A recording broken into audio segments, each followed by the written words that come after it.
बिस्मिल्लाहिर्रहमानिर्रहीम। अस्सलाम वालेकुम व्यूअर्स, कैसे हैं आप सब लोग। आज मैं बहुत ज़बरदस्त सा काले चने का शोरबा बना रही हूँ, जो कि सर्दियों में स्पेशली बहुत ज़बरदस्त लगता है। चूँकि सर्दियाँ आ रही हैं तो मैंने सोचा ये मैं आपके साथ शेयर करूँ रेसिपी।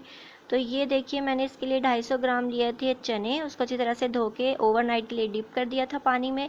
एक पूरा फूल था लहसुन का, 10-12 जवे, और ये 1.5 इंच का टुकड़ा अदरक का है। 5 हरी मिर्चें ली हैं और ये 2 टमाटर लिए हैं मैंने। इसका छिलका रिमूव करके यूज़ करेंगे हम। और 3 मीडियम साइज़ के अनियंस हैं। प्याज आप 2 भी डाल सकते हैं अगर बड़े हैं तो। हाफ़ टेबल स्पून नमक लिया है और 1/4 टेबल स्पून ली है हल्दी। और 1 टेबल स्पून फुल मैंने रेड मिर्च पाउडर लिया है। हाफ़ टी स्पून है ज़ीरा साबुत और हाफ़ टी स्पून ही मैंने गरम मसाला पाउडर लिया है। ये हमारे पास है 1.5 लीटर पानी, तो हम तकरीबन 1 या 1.5 लीटर पानी इसमें यूज़ करेंगे। तो चलिए पकाते हैं। बिस्मिल्लाहिर्रहमानिर्रहीम। अब हमने कुकर में डाल दिए हैं चने सबसे पहले। उसके बाद हमने टमाटरों का छिलका रिमूव करके उनको चॉप कर लिया है, वो डाल दिया। और हमने प्याज को रफली चॉप कर लेना है। अगर मोटे मोटे भी आप डाल देंगे तो ये गल जाएंगे, क्योंकि चने काफ़ी हार्ड हो जाते हैं, तो साथ ही ये प्याज भी अच्छे से गल जाएंगे। ये हमारे लहसुन है, ये हमने डाल दिए। इसको साबुत ही डाल सकते हैं क्योंकि ये काफ़ी सॉफ्ट होते हैं, गल जाते हैं। अदरक और मिर्चों को हमने चॉप कर लेना है क्योंकि ये ज़रा गलने में प्रॉब्लम करती हैं, तो ये डाल दिया। साथ ही हमने नमक, मिर्च और हल्दी भी। ये सारा कुछ डालने के बाद हम इसमें डाल देंगे तकरीबन 1 लीटर पानी। मैं 1 लीटर यूज़ कर रही हूँ। अगर आपका पानी चीज़ों को जल्दी नहीं गलाता तो आप थोड़ा सा ज़्यादा पानी भी ऐड कर सकते हैं इसमें 1 लीटर काफ़ी है। तो इसको हम अच्छा सा मिक्स करेंगे और इसका ऊपर से ढक्कन बंद कर देंगे। और इसके जो वेट होते हैं वो ऊपर रख के हम इसको अच्छी तरह से पकाएंगे जब तक कि ये चने गल ना जाएं। 18 से 20 मिनट में चने बिल्कुल गल जाते हैं, सॉफ्ट हो जाते हैं। तो हमने इसका विसल का वेट करना है। इसको हमने 20 मिनट तक चलने देना है। उसके बाद हम चेक करते हैं कि क्या कंडीशन है। ये हमने 20 मिनट के बाद अपने कुकर को खोल लिया है। ये देखें, पानी काफ़ी हद तक एवेपोरेट हो गया है इसमें से। और ये सारी चीज़ें बिल्कुल सॉफ्ट हो गई हैं। बस अब इसको हिलाएंगे तो ये लहसुन वगैरह बिल्कुल मैश हो जाएंगे। चने भी बहुत अच्छी तरह से गल चुके हैं। बस अब हमने फ्लेम को तेज़ करके इसको तब तक पकाना है जब तक इसका पानी बिल्कुल ड्राई हो जाए। तो फिर हम इसमें घी डाल के भूनेंगे। तो हम इसको फ्लेम तेज़ करके थोड़ी देर पकाते हैं जब तक इसका पानी बिल्कुल ड्राई ना हो जाए। साथ साथ इसको हिलाते रहिए, चीज़ों को मैश करते रहिए। फ्लेम अगर तेज़ होगा तो बस 2 से 3 मिनट लगेंगे और पानी बिल्कुल इसमें से एवेपोरेट हो जाएगा।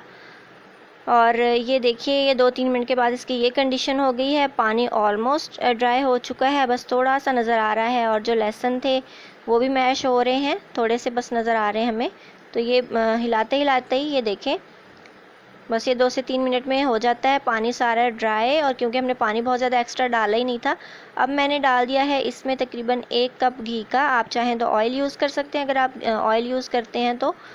और इसको हमने भूनना है अच्छे तरीके से, क्योंकि इसमें प्याज जो हैं वो उनको भुनाई बहुत ज़्यादा ज़रूरी होती है। क्योंकि अगर प्याज़ों को हम ऐसे भूनेंगे नहीं तो वो मिठास रहती है आपकी ग्रेवी के अंदर, आपके सालन शोरबे के अंदर। तो इसलिए हमने हर चीज़ को बहुत अच्छे तरीके से भूनना है। और जब भुन जाएगी तो हमारे वो सालन की जो लुक है वो कलर चेंज हो जाएगा, घी अलग से नज़र आने लगेगा और बहुत ज़बरदस्त इसका टेक्सचर हो जाएगा।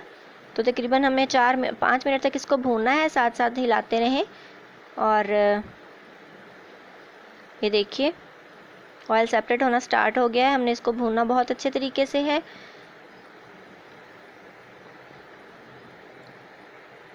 ये हमारे चने बहुत अच्छे तरीके से भुन चुके हैं। अब हमने इसमें डाल दिया है हाफ़ टी स्पून ज़ीरा, जो कि बहुत ही अच्छा टेस्ट देता है आपके शोरबे को और बहुत अच्छी खुशबू देता है।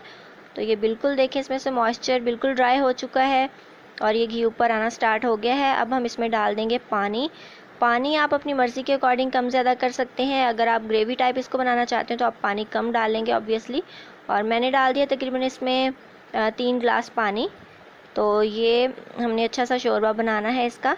अगर बहुत ज़्यादा पानी कम डालेंगे तो वो बहुत थिक सी ग्रेवी बन जाएगी, जो हमें नहीं चाहिए। तो ये देखिए, पानी पकने के बाद चूँकि एवेपोरेट भी होता है तो इसलिए हमने इतना सा पानी डालना है इसके अंदर। और ये देखिए इसका कितना अच्छा सा कलर आया है। अब इसमें डाल देंगे हम गरम मसाला।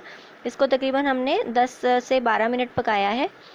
तो हमारा सालन बिल्कुल रेडी हो चुका है। हमने इसकी फ्लेम को मीडियम रखा था और ये देखिए हमने इसमें गरम मसाला ऐड कर दिया। हमारा सालन बिल्कुल रेडी है, काले चने का शोरबा। अब हम इसमें डालेंगे धनिया जो हमने काट के धो के रखा हुआ था, तो वो हमारे इसको शोरबे को बहुत अच्छी सी खुशबू देगा, बहुत अच्छा सा कलर देगा। और ये देखिए हमने धनिया डाल दिया है, कुछ हम बचा लेंगे गार्निशिंग के लिए। हरी डिश बिल्कुल बन के रेडी है। इसमें मैं हरी मिर्चें ऐड करी हूँ। अब ये ऑप्शनल है, अगर आप डालना चाहें तो डालें, अदरवाइज़ आप इसको स्किप भी कर सकते हैं। अगर आप डालेंगे तो खुशबू बहुत अच्छी आती है इसकी, और जो ज़्यादा स्पाइसी खाते हैं वो हरी मिर्चों को खा भी सकते हैं इसके साथ। तो मैंने ये डाल दी है, इससे उसकी लुक भी बहुत ज़बरदस्त सी हो जाती है। तो हमारा ये सालन बन के बिल्कुल रेडी है। चने बेहद गले हुए हैं, बहुत सॉफ्ट हैं। शोरबे की कंसिस्टेंसी बिल्कुल परफेक्ट है, ना बहुत ज़्यादा कम है ना बहुत ज़्यादा थिक है। और इसका कलर भी देखें कितना ज़बरदस्त आया है। और बस अब हम इसको डिश आउट कर लेंगे।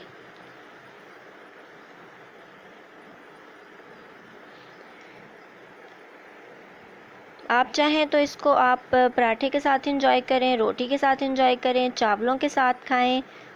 और ये मैं इसको डिश आउट कर रही हूँ, बहुत ज़बरदस्त सी इसकी लुक लग रही है। मैंने अपने चैनल पे गार्लिक फ्राइड राइस की रेसिपी भी दी हुई है, और ज़ीरे वाले चावल उनकी भी रेसिपी दी हुई है। बहुत ज़बरदस्त और बहुत जल्दी से रेडी हो जाते हैं, बस 5-10 मिनट में वो चावल रेडी हो जाते हैं। और आप चाहें तो ये शोरबे को उसके साथ भी खा सकते हैं। मैं उसका लिंक दोनों रेसिपीज़ का, दोनों राइस की जो रेसिपीज़ हैं उसका लिंक मैं डिस्क्रिप्शन बॉक्स में दे दूँगी, तो आप वहाँ से इसको चेक कर सकते हैं। तो कुछ लोग जो हैं वो इस तरह बाउल में डाल के बाइट्स बना के अपनी रोटी की वो भी इसमें डाल के स्पून के साथ एंजॉय कर सकते हैं, वो भी बहुत ज़बरदस्त तरीका है। आप जैसे चाहें इसको खा सकते हैं। ये देखिए शोरबे की कंसिस्टेंसी बिल्कुल परफेक्ट है, ना बहुत ज़्यादा पतला है ना बहुत ज़्यादा थिक है, हमें बिल्कुल ऐसा ही चाहिए था। और इसकी रंगत भी देखें कितनी अच्छी आई है। अदरवाइज़ कुछ लोग बनाते हैं काले चने का सालन तो वो बिल्कुल ब्लैक ब्लैक होना शुरू हो जाता है, ये बिल्कुल ऐसा नहीं है। बहुत ज़बरदस्त इसका कलर आया है और टेस्ट और खुशबू भी बहुत अच्छी है इसकी। तो चलिए हम चलते हैं अपनी डिश की फ़ाइनल लुक की तरफ। इसको हम धनिए से और ज़्यादा गार्निश करेंगे, और बहुत अच्छा, ये देखें कितना ज़बरदस्त लग रहा है, खुशबू बहुत अच्छी आ रही है। तो मुझे उम्मीद है कि आपको आज की मेरी रेसिपी बहुत अच्छी लगी होगी। अगर अच्छी लगी है तो वीडियो को लाइक कीजिए, शेयर कीजिए, कमेंट्स कीजिए, और मेरे चैनल को सब्सक्राइब करना बिल्कुल भी ना भूलिए। मुझे दुआ में याद रखिए। टेक केयर, गुड बाय, अल्लाह हाफिज़।